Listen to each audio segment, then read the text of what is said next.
Hey everyone, welcome back to another video. So today's video, I'll be sharing with you guys some tips that I have that I think will be helpful for beginner artists. And it's not a very comprehensive guide, but I think that there are some tips that I've garnered over the years of sketching that will be beneficial to starters. So the first thing is to expand your visual library. So you're doing it every single day just by opening your eyes and looking at everything around you. It could be from your environment. You can do a lot of live sketching of people, places, environment, florals, and things like that. The more you look at things, the more you'll understand the dimensions, the proportions. And you can also get it by reading novels, looking at art books, or online resources, as well as films. And it can help you become better at understanding colors and looking at how people use color theory and combinations and interesting ways that they pair different colors together. I think it just fuels your imagination, just the more that you see things. Because you do draw, even if you draw from with no reference, it's something you've definitely seen before, or you've meshed your visual library together to create a new image. So, for example, some of my favorite works that I could share with you guys would be actually for novels. I love 1984 by George Orwell. I think it's a very insightful read. I've mentioned it on the channel before. It might feel really unrelated, but I do feel like sometimes how your understanding of the world matures, your art also, you'll find like a new way with your art as well. So one of my favorite art books is The Art Behind Memories, which is directed by Katsuhiro Otomo. And my favorite part of it is Magnetic Rose, which is one of my favorite animes. It's really nice and it's very artistic and very beautiful. Sometimes the art that I really like looking at or that I really love is not entirely related to what I draw or even remotely close to the style that I make. I think I usually prefer looking at things that are not really my style. There are many good films, novels, and books out there, so I'll share with you guys some of my favorite ones more in the description. Yeah, so to expand your visual library is good because it helps you just develop more as an artist, just because you're looking at so many different subjects, and it will help you to make more interesting characters and also just, a more informed art style. Next up would be practicing. So practicing is like a very obvious thing that you have to do to get better. You have to draw to get better. You have to put it onto paper. You have to try it out. The reason why I am even stating this is just because a lot of the times what you're seeing from me and from other artists are works that we have already polished for a while. We've been at this for a while, and then that is why the art is currently at how it looks like. So you don't get to see the hours and hours of practice that we put into our art, and also the bad art. I've made so many in my lifetime, and I'm still making it till today. That's why my sketchbooks are filled with cover-ups. So I feel like at any point of your art journey, you will definitely still make bad art, because as you improve, your standards for yourself also gets higher. So the trajectory of improving is also quite odd, because as you do more art, as you become a better artist, you also have higher standards for yourself and more things that you expect yourself to do better at. So I don't think it's really good to compare yourself with anybody. Just focus on yourself and focus on your own growth.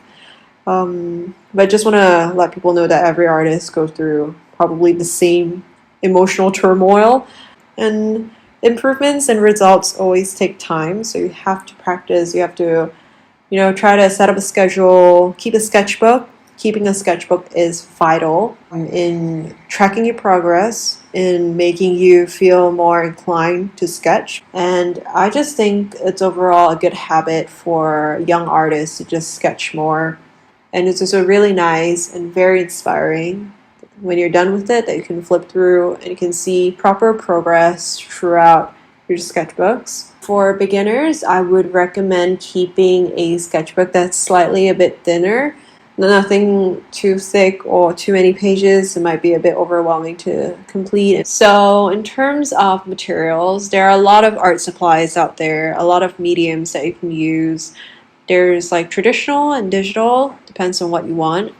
And I would recommend getting, I don't think you need professional or artist quality supplies, but it would be good to get at least student grade, because sometimes using a bad art material and having results that are not good, but it's not due to your own skill sets, because of maybe how the paint works. Maybe the paint is really clumpy, it's very hard to work with, and it's not what you expect or what it's supposed to be, might hinder or even stop you from experimenting that supply altogether. So there are some good supplies that are not too expensive. I've came across great ones at a good price, and there are also other ways. Like, I love to get secondhand art supplies from marketplaces, and they're great because a lot of people love buying art supplies, and probably they only swatched it and things like that, and they're still in pretty good condition.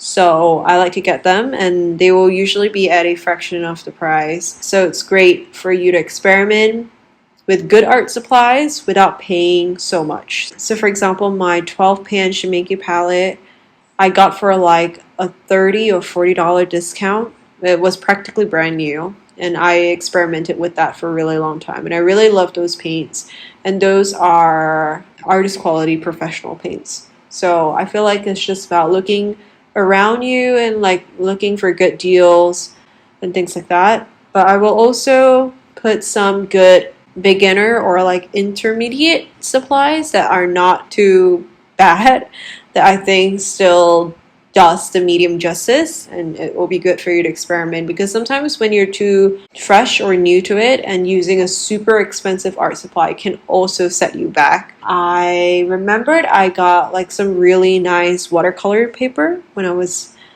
quite new to art, and using it was so stressful that I feel like it hindered my skills, because I would be very nervous not to waste it or like to draw something bad on it. And it was too much pressure for me at the skill set. So I would recommend getting like the right supplies for yourself.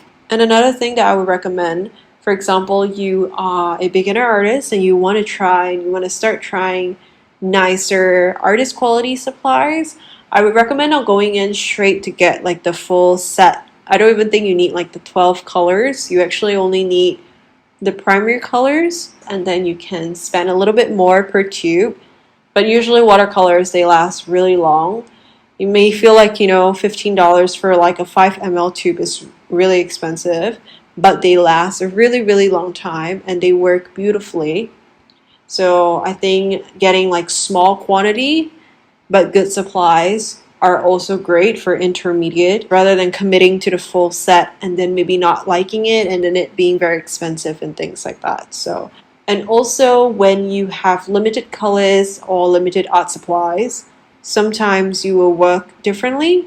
So you may create more interesting color palettes, things will look more consistent, or you will substitute a color for a different color, and that might influence your art style. There are always good things that can arise from like every situation. So yeah, I think that is about it. I'll leave some of the things that I've mentioned, my visual library and my resources and materials that I like, that I think will be great for beginners, in the description, just so that you guys also can see like what inspires me and what I really love. At the end of the video, I will also be sharing my art progress throughout the years. I'll just share, I think, a couple years. I used to be really fluid, very loose with my art, but now I feel like I'm a bit more reserved. Also because sometimes you know what works for you and what's good, but sometimes that can set you in a bubble. So that is just also what I'm trying to break out of right now. And I think making art and like just life in general is always a journey, and there's a lot of things to learn, there's a lot of things to try out, and it's just about stepping out of that zone. But it's really comfortable right now. So hopefully I'll get out of my rut and I'll try something new. and I'll get to share them more with you guys. So I hope that you guys enjoyed today's video, and I'll see you guys very soon in my next one. Bye!